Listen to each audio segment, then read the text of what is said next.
In this video, I'm going to go over how to schedule a new trip as a rider. I'm currently logged into my rider account, and on the home page, I'm going to navigate to the Create a New Trip button in the upper right-hand corner. This button is also accessible from the Trips page. As the first step, I'm going to select my driver and the day of the trip. As a precursor to this video, your agency is going to have already created a connection between you and the drivers that you would like to be able to select from. And here I can see all of the drivers that I've been matched with. I'm also going to select the date that the trip is going to occur. After I've selected the date, the system is going to verify that the driver doesn't have any time off on my desired date, and I don't have any conflicts here, so I'm going to continue.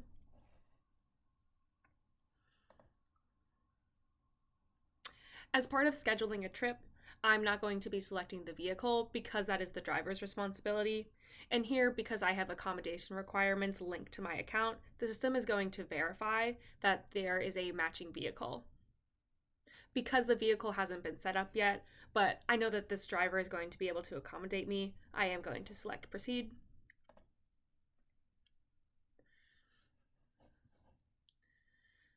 Now, setting up my pickup and drop-off addresses, when I first select an address box, I'm going to be able to view my frequently visited addresses.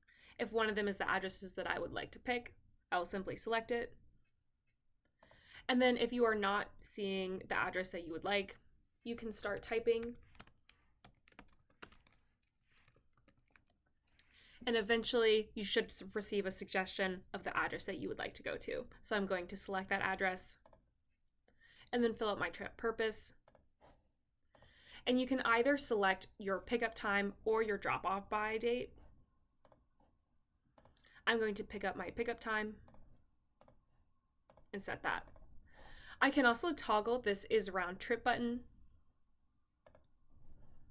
And when I do so, it will duplicate the trip but flip the pickup and drop-off addresses and already configure the trip purpose. This way, all you need to fill out is the pickup or drop-off time.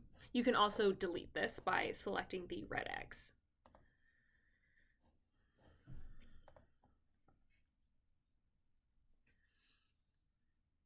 Going on to the next step, this step is going to check the funding sources that you've been enrolled in and see if the addresses that you've put in for your trip are eligible. In this case, my ride is fully eligible, so I'm going to continue.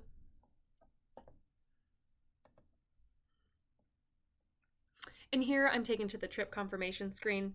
This is just going to provide a summary of all the details we've already put in. Everything looks good, so I'm going to finish the trip creation.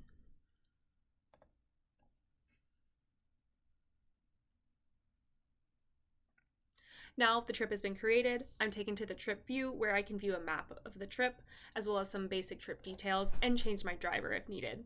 You can see here by the approval needed alert that the driver has been notified that the trip has been created, but the trip does need to be accepted by the driver in order for it to become fully upcoming.